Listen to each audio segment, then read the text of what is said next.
Thank you. Senator Murkowski.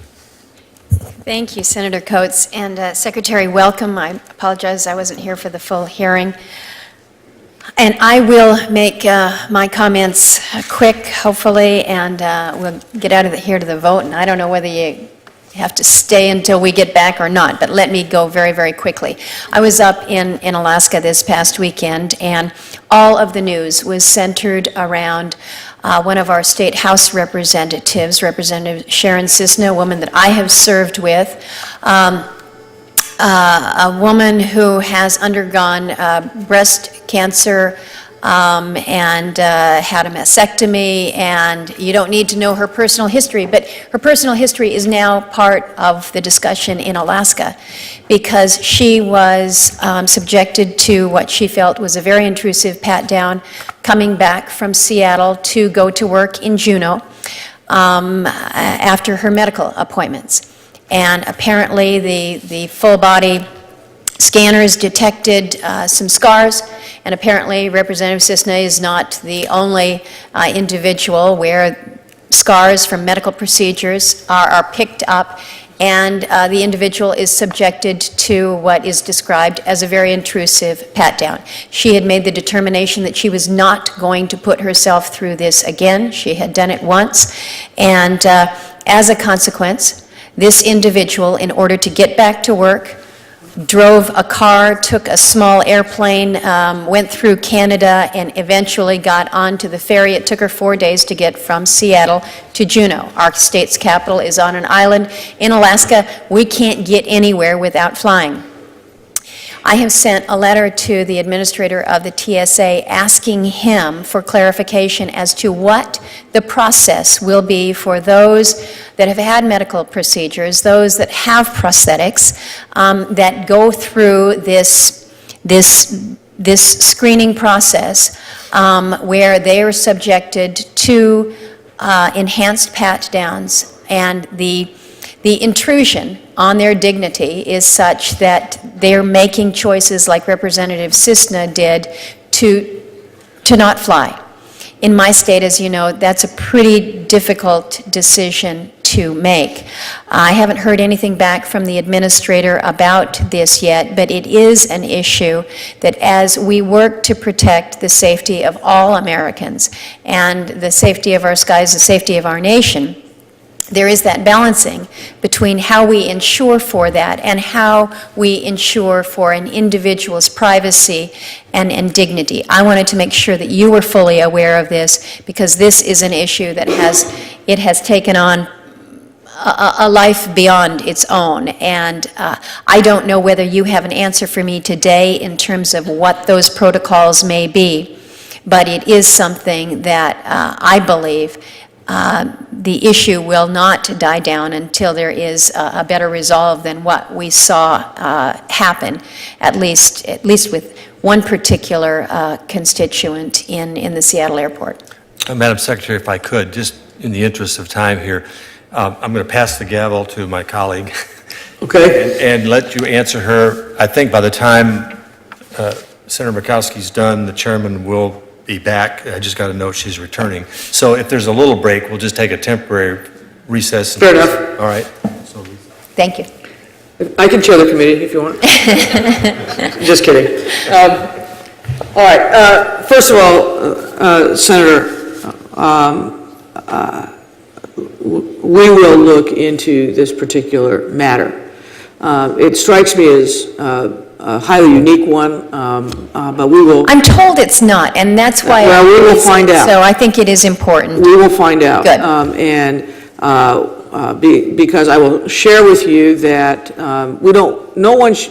this is not designed to be invasive in the sense of unnecessary or a harassment of any sort. We want to make sure we work through this particular issue. So we will do that. I will also share with you, however, that overall, we are finding that the AIT process, which is the new technology we're using, 99.9% of the passengers who have been through it since Thanksgiving have expressed, gone through it, no opt-outs, no anything. People with artificial joints, artificial hips, for example, they love it because it can clearly distinguish that and versus the magnetometer where they always were getting pulled aside. The particular issue you raised, this is something that I'm more than prepared to look into. We will provide you with a response. No one with a medical condition should feel like every time they have to go through the screener, they're going to get pulled aside because of their medical condition. What we want to pull aside are individuals for whom we cannot resolve an anomaly on the screen, and that this is our last line of protection for an aircraft. There's a lot of things that go on before you get to that point. But that's our last line. So we will get back to you on that. Well, and I appreciate you looking into that. The Alaska State Legislature has, the House of Representatives has passed a resolution in support of this, in support of Representative Cisna's effort to get some clarification to the process. I will forward all of this to you and look forward to working with you, sharing some of the information that I have raised. Very quickly then, a second question, and then I'll submit a third for the record. This is as it relates to our Coast Guard, to our ability to respond in an ever-growing Arctic. I was pleased to see that the FY12 budget restored the funding, the operational control for our icebreaker fleet to the Coast Guard. I think that makes sense, that's important. But contained within that budget is the decommissioning of the Polar Sea in FY11.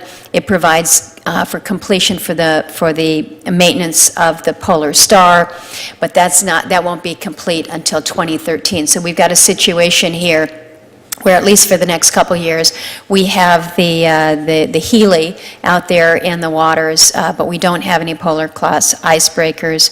And it leaves us without the capacity to do any heavy ice breaking capability until then.